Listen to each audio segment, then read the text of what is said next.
Hello. Welcome.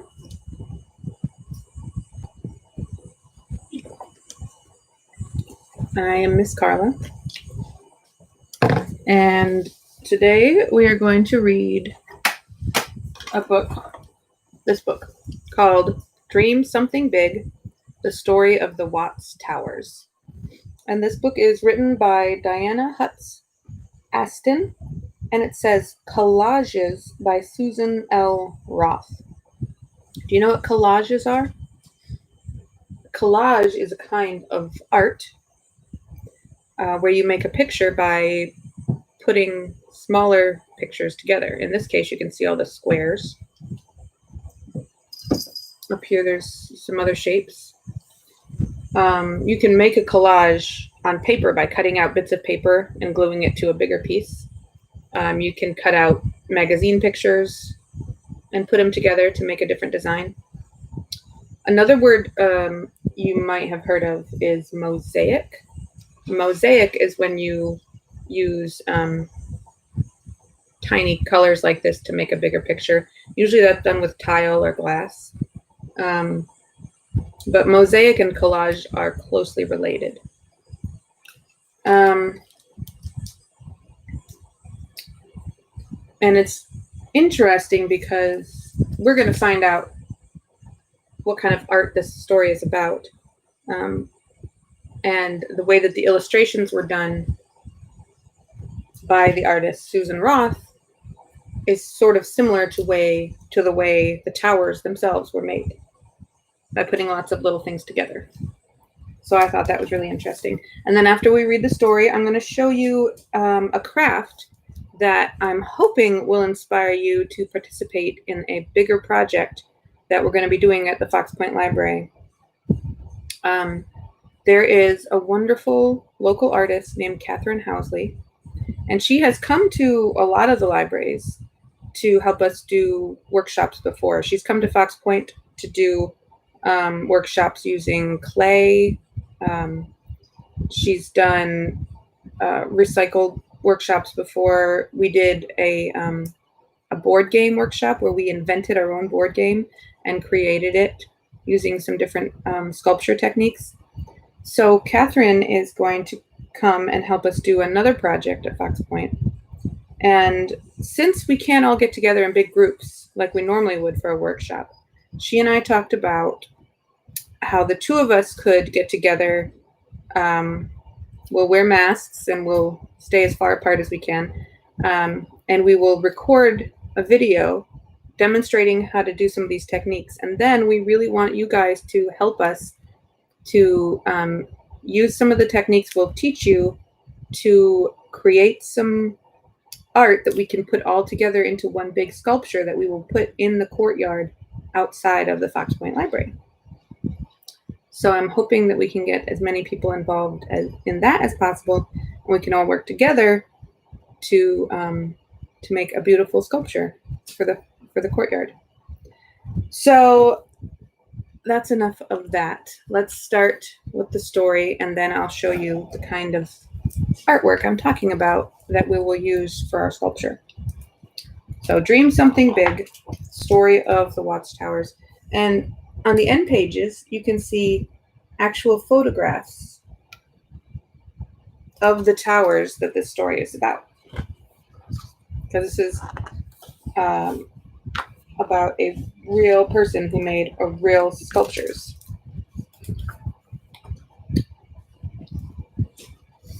One chip of tile. Uncle Sam held it in his hand, studying it, his imagination turning like a kaleidoscope. He put it in his pocket. "I'm going to do something big," I heard him say.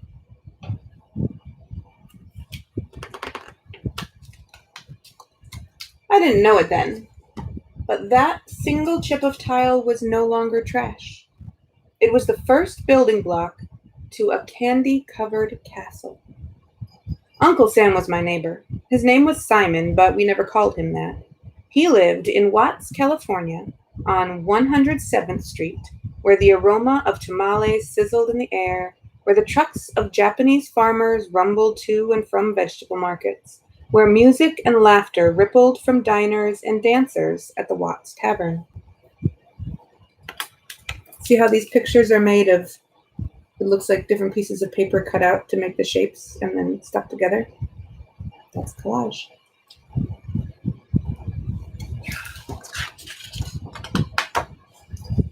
No one really knew what to think about Uncle Sam, this man who talked to himself as he hunted through garbage heaps for things no one wanted. A rainbow of broken teapots, plates, tiles, and sparkling bottles.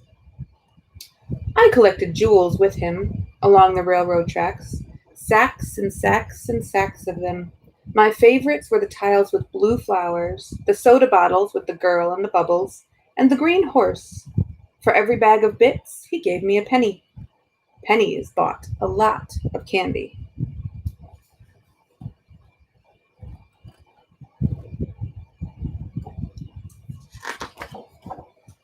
Uncle Sam worked in a tile factory every day except Sundays and holidays. But he worked on his creation every night, every Sunday, every holiday. He took those bags of glass and smashed them. Whack, whack, whack. I watched him shove steel rods under the railroad tracks and transform them into rings. Uncle Sam was small and skinny, but his muscles were mighty. Some people called him crazy, but he wasn't. He was a magician.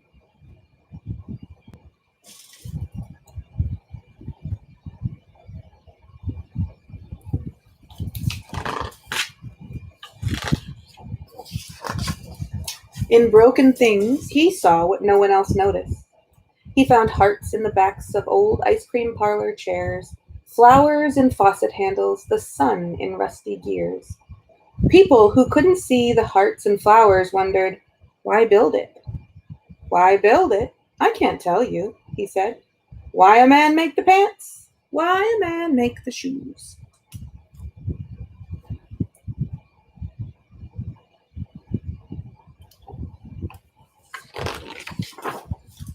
Uncle Sam talked to himself while he mixed a secret recipe for mortar. This much sand, this much cement, this much water. Cement as powdery as flour, sand as finely ground as sugar, water to bind them. He wrapped wire mesh around the poles, smoothed the cement around them, and carefully pressed a jigsaw of jewels into his batter of wet cement. Day after day, year after year, working on his something big without gloves until his fingerprints were worn away.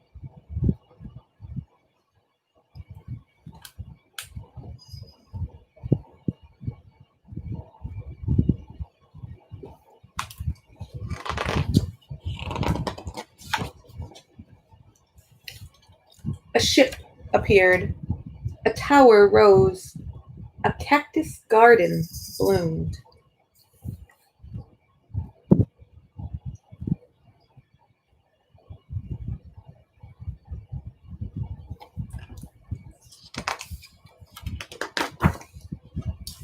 In his strange mix of Italian and English that was difficult for all of us to understand, he told us about the great towers and the ship he'd seen as a child in the parades of his village of Ribatoli. Towers that were 6 stories high.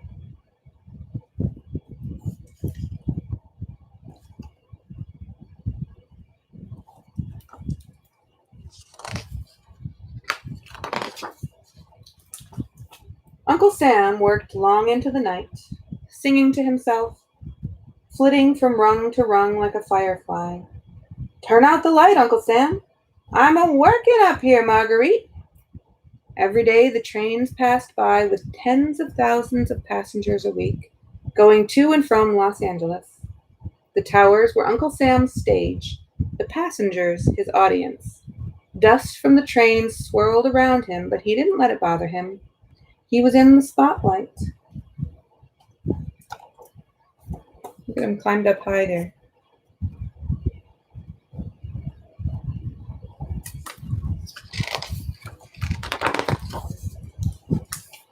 Another tower arose. Uncle Sam showed my children the triangles in the branches of trees. Triangles, he said, were the strongest shapes, and he built his towers with triangles. Day after day, year after year. Do you see triangles?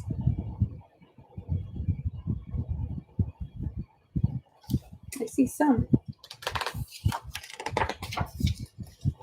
He showed me and my children the beauty of a broken angel, a bowling ball, a boot, the usefulness of an airplane wing, the patterns shells and rocks could make. Uncle Sam was like a spider weaving his web of steel and cement and lacy shadows. The third tower was his last. He wrote his initials and Nuestro Pueblo in cement. Our town, a village for the world.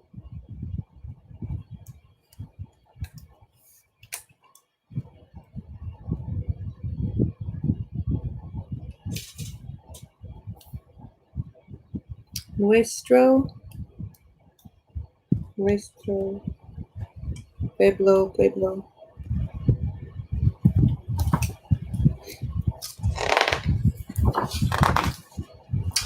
Not long after that, Uncle Sam suddenly put away his tools and jewels and stopped building. We were all surprised. He put on a suit, pinned his life savings inside it, and gave the deed to his triangular lot with its ships and towers, fountain and gardens to a friend, and walked away. We never saw Uncle Sam again.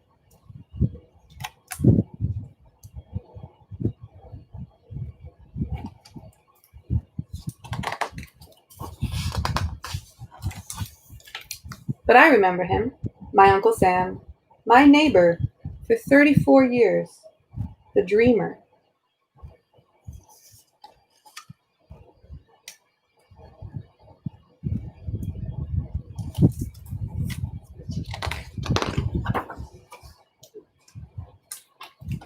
People no longer call Simon Rhodia foolish and crazy. They call him a man of genius who built a gigantic flower of folk art, a man with a heart full of gratitude to the country that had invited him to dream without limits, the country that had given him the freedom to reach for the sky. Uncle Sam's Something Big is now a national landmark.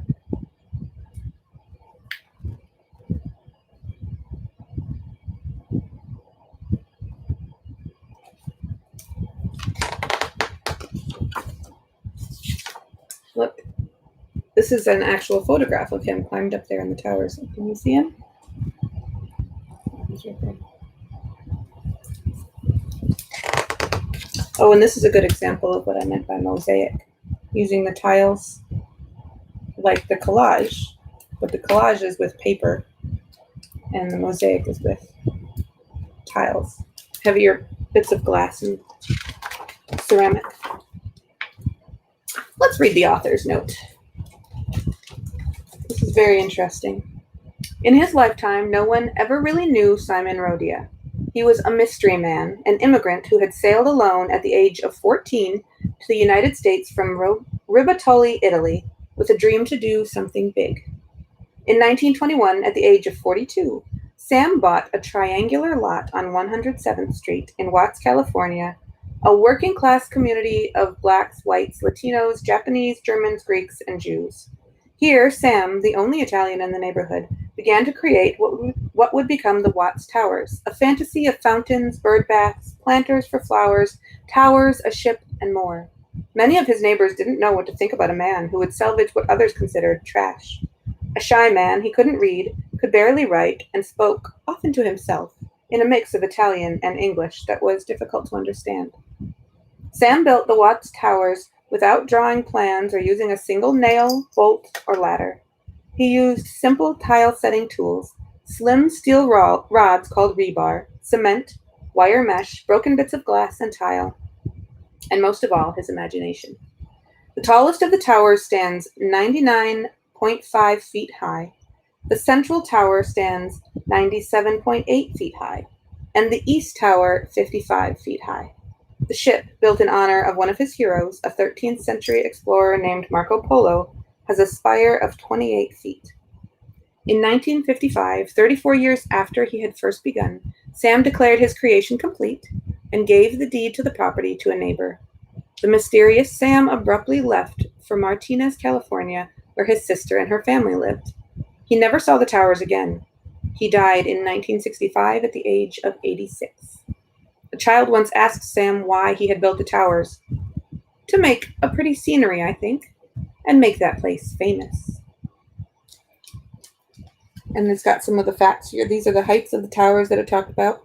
11,000 pieces of pottery, 15,000 tiles, 10,000 seashells, 6,000 bits of glass.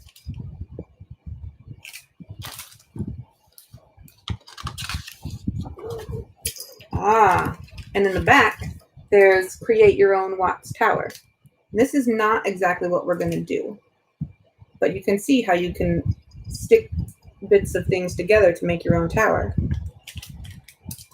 But we're going to use these beautiful pictures. We're going to use some things that get thrown away to make our own sculpture.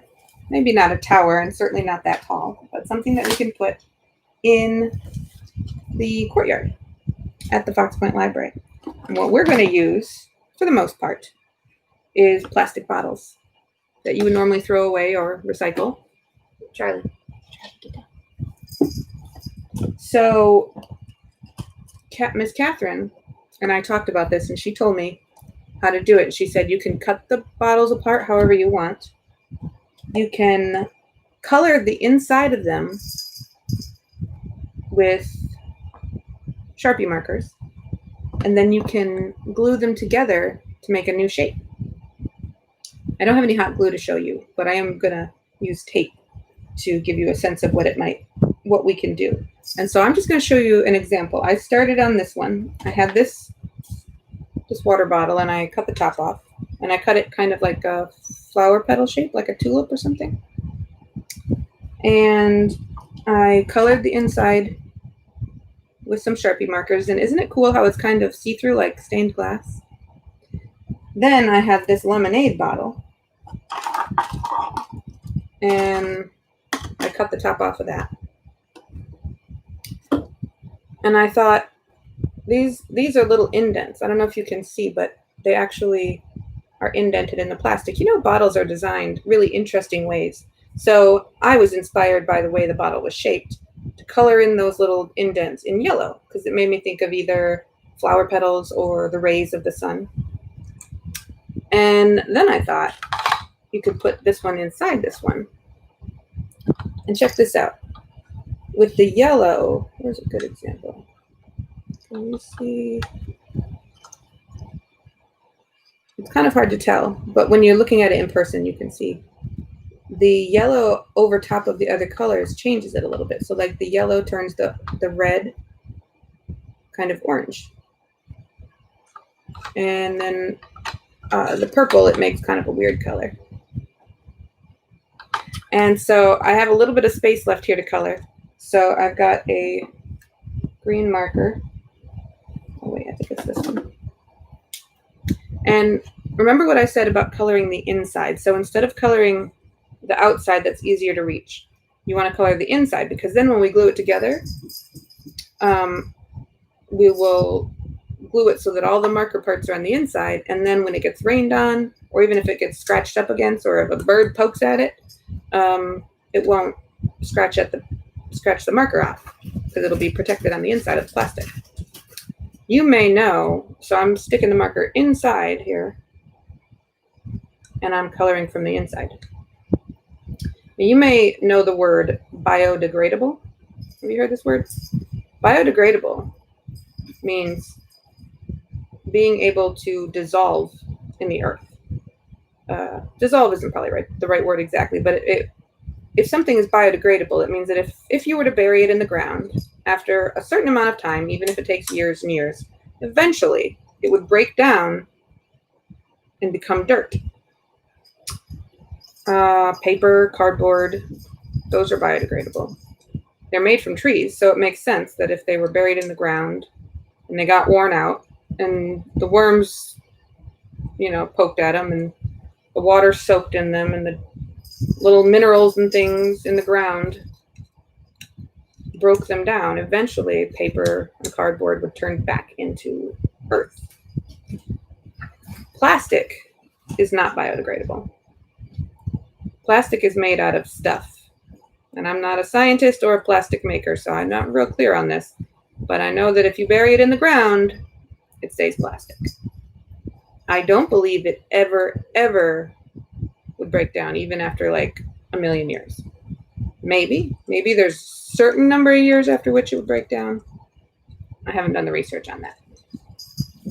But I'm sure you've seen, if you just walk outside, you might see a piece of paper that's obviously been left out in the rain for weeks and it's falling apart. It's shredding apart and it's soft and it's starting to not look like paper anymore. But if a plastic bottle gets left out in the rain, it just stays a plastic bottle. It gets kicked around. It floats down the river. It interrupts the wildlife. If it's in a small enough piece, one of the animals might try to eat it and they might choke or get sick. So plastic is not something that degrades, something that just will fall apart and turn back into earth, which is a good thing. It's a good thing for things to continue that cycle. So the fact that plastic can't do that means we have to be careful with it. When we use it, we have to recycle it or find ways to repurpose it so that it doesn't just end up in the dump, in the trash heap, taking up space and possibly hurting the animals in the environment. So when we do something like this, we use these materials to make beautiful things, which is what Uncle Sam did in that story. He found stuff in the trash heaps and on the side of the railroad tracks. So where people had left them and they would have just stayed there, ugly and possibly dangerous, but he collected them and he turned them into a beautiful piece of art that is now memorialized. So that's kind of what we're going for here with our project at Fox Point.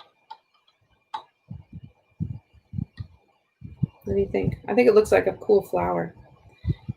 When we do our project, which we're going to be doing later this month, Miss Catherine and I will get together and we'll work on a design. So we'll have an overall sculpture shape that we're going for.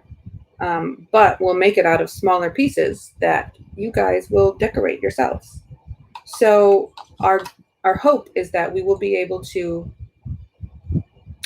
find a way to hand out plastic bottles that we've collected, or if you have some at home, you can just use them. And also markers. So the kids can take the markers home and work on them at home, decorate them however you want.